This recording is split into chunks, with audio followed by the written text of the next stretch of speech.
So my dude's Valk here, and today I'm going to be going over the Claymores for Eula, giving my thoughts on each one and all that because people care about my opinions on things. I don't know why you guys care about my opinions, but I'll be giving my opinions on basically the Claymores. I know what they do, and talking about them, and if you like them, whatever. Anyways, let's get into it. So I'm going to start with the 4-star Claymores. Snow Tomb Star Silver. This is everyone's biggest question. Is this going to be good on her? Yeah, it will. It'll be a good weapon. It has fizz damage percent as a substat. It works well with cryo units. She's cryo. This will be an amazing weapon for her. Very good free-to-play option between this and Prototype Archaic is most people's question. You're really going to have to wait for it to come out for damage testing because of how much can she apply cryo to proc the passive on this, plus the passive on this has a really long cooldown. And Prototype Archaic also has attack percent substat, so you have attack percent versus fizz damage percent. And that's really your main comparison here. Other than that, they're virtually the exact same weapon because they have very similar passives, etc. White Blind, absolutely not. Rain Slasher, I don't recommend it, but you can use it. Sacrificial Greatsword, I don't see a reason why you would want to use it because she already has a really low cooldown. So I don't see this being a good thing. Serpent Spine. This will be a good weapon on her, but Serpent Spine, really, ideally you want it with a shielder, but this is going to be a good option because all the Battle Pass weapons, they have crit rate as a subset, and crit rate as a subset is really good. Helps you out with building. Same reason Black Cliff Slasher is one of the best free-to-play options. Black Cliff Slasher is a free-to-play option, gives you a ton of crit damage. It's very strong. It's really good if you're struggling with artifacts or things like that. And then Lithic Blade is a very good option if you're running a full Leeway team, because she herself is not from Leeway, so you're going to be missing one stack out on it, but it is a good option if you're running a full Leeway team.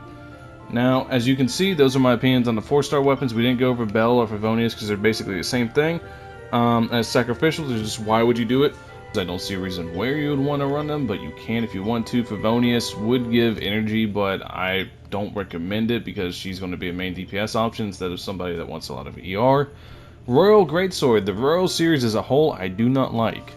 Especially as a Greatsword because it would take a lot of hits to be able to get the passive stacked up, and Greatswords tend to be on the slower end. I know Eula is very fast for a Greatsword user, but she still uses a Claymore. And because she uses a Claymore, it's going to take a minute to stack up this passive, and I don't like it. I don't like it at all. She's cryo, she does not need crit help. I don't think Royal is a very good option at all.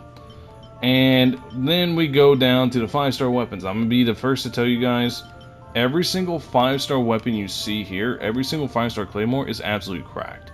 You literally cannot go wrong with all of them. I'll go with probably what I believe is the worst of the 4 options first, but by worst, I don't mean it's bad. It's still very good.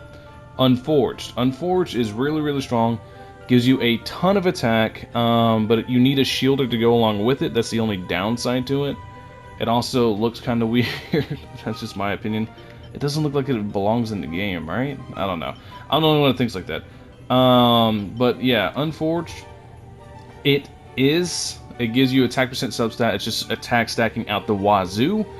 It is a good option if you have her paired with Zhongli or Diona, which a lot of people are going to run her with Diona for Cryo Resonance. That's going to be a good option for you there if you want that.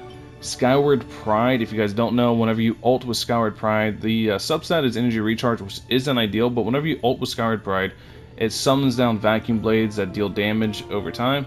Well, they deal damage, and they constantly hit like that, and they scale with Fizz.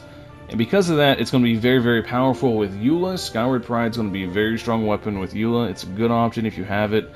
It also gives ER, so you could have ult up more reliably. But my experience with Xiao, ER is not super important, but it is a big thing. But she's going to be more fizz and white damage, so you're not going to have to worry about ER too much, in my opinion. Wolf's Gravestone, in my opinion, I don't know. I think Skyward Pride, Wolf's Gravestone, and Song of Broken Pines are kind of all tied in terms of how good they are. Wolf's Gravestone's freaking broken, dude. Let me go into Wolf's Gravestone real quick and show you, because I actually have this one so I can go over it in detail, in very fine detail, and show you guys exactly what all it does. So, we went a little too far. Right here. So, increases attack by 20%, as well as a 50% substat, and then also increases attack by all party members for 40% once an enemy's HP gets low enough. So, you're looking around like whenever the buffs are fully active, all buffs are fully active, you're looking at 110% attack increase. It's wild how much attack this weapon gives you. Not to mention it's 608 base, which is one of the higher ones. This weapon's nuts. This weapon's really, really broken. It's been broken since day one. All the Claymores are really good for no reason, you know what I mean? I don't know why all the Claymores are so good, but they're all really, really good. The 5-star ones at least. They're just nuts. Then Song of Broken Pine, her weapon. This is literally her weapon. Do I recommend rolling for it? No, I don't, because the weapon banner is really, really, really, really rough. But if you want a 5-star Claymore, depending on the second, once we know what second weapon is going to be with Song of Broken Pines, then I'll give you an opinion on that. But as of right now, I don't ever recommend summoning for weapons on the weapon banner simply because the weapon banner is a big yikes. So, what does Song of Broken Pines do? It has the highest base attack in the game. I believe it's around 748 or something like that. It is a ton of base attack. Super huge base attack number. It increases attack speed by a little bit. I think like 12% at AR. What is it? AR. 12% at R1. AR. 12% at R1, and it works kind of like LG for the end. It's around the same thing as that, as in you're going to have to normal attack 4 times, and then you get a buff that's going to apply to Eula, and it's going to give her an attack percent increase and an attack speed increase. The attack speed increase is what interests most people, but you're going to have to be really getting refinements on it because it goes up to 24%. Refinements on attack speed is very, very, very good, but do I recommend going on the weapon banner, especially for refinements on a weapon? No. Never ever. Now, what I'll probably do personally is, it depends on whether or not I get really lucky on Eula or not. If I get Eula super, because I already have Wolf's Gravestone, I'm happy with Wolf's Gravestone. Like I said, it's a really, really broken weapon. All 4 of these weapons are really broken. But Wolf's Gravestone, Song of Broken Pines, and Skyward Pride, especially these 3, are really, really, really strong. If I get really lucky on Eula, then I will summon for this. If I don't get lucky on Eula and I lose quite a few of the 50-50s I'm gonna have to hit, then I probably am not gonna summon for it at all even. It'd probably be a hard skip, and I'll just wait for it to come back on a different weapon banner. But Song of Broken Pines is going to be a very, very, very strong option if you manage to get it. A really high base attack, which is good because she's going to want a lot of base attack. Base attack is very, very important. Can't stress how important base attack is because everything scales off of it. And the fact that it has a ton of base attack is really, really important. It gives attack speed, which she's going to want for her ult, because she's going to have more attack speed. She's going to be able to get more attacks in her ult off, be able to get more stacks off hard hitting ult. Very, very important there. So, yeah, that's basically all of the weapons in a nutshell. As far as free-to-play goes, if you're looking for free-to-play, I'm going to go over once again free-to-play. I would recommend Snow Tomb Star Silver, Prototype Archaic, or Black Cliff Slasher, one of those 3.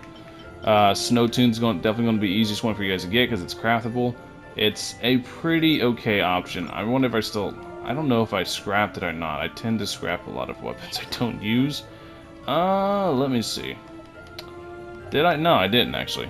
So the main reason a lot of people are going to do it, opponents affected by cryo are instead dealt damage equal to 200% of attack. That's one thing that's going to attract a lot of people. And like I said, if his damage substat, that's also going to attract a lot of people. So it's definitely a very good option for her. But this versus Prototype Archaic, they're virtually the same thing. You're going to have to wait for Eula to actually come out to see damage testing. I've seen damage testing to where the difference is so small, it's not even worth worrying about. So honestly, if you've invested hard into Prototype Archaic, then go ahead and go with it. If you've invested hard into Snow Tomb Star Silver, then go ahead and run it. But Lithic Blade is also a perfectly viable option as well. This is a very good one if you have all 3 other members of your team are actually from Leeway, but they have to be from Leeway for you to use it. And like I said, this is also crit rate, etc. So yeah, that's my opinion on all the weapons for Eula. I don't know, Claymores are unique in the fact that there aren't really that many bad Claymores. I mean, the Bell's objectively not very good. This is kind of a rough weapon. Sacrificial's really, really good on like Bido and stuff like that. You can definitely use it. You can see I have Sacrificial on Bido here. There's not really any bad Claymores per se. I mean, It's all going to be up to what you want to use in the end, but there's not really any bad options you can really go with. All the Claymores are pretty freaking good. So yeah, anyways, let me know what you guys are going to be using on Eula. If you're getting Eula, in the comment section below, what Claymore you guys are really looking forward to using. That's all I got for you guys today. Thank you all for watching as always. Hope you all have a wonderful rest of your day. Peace.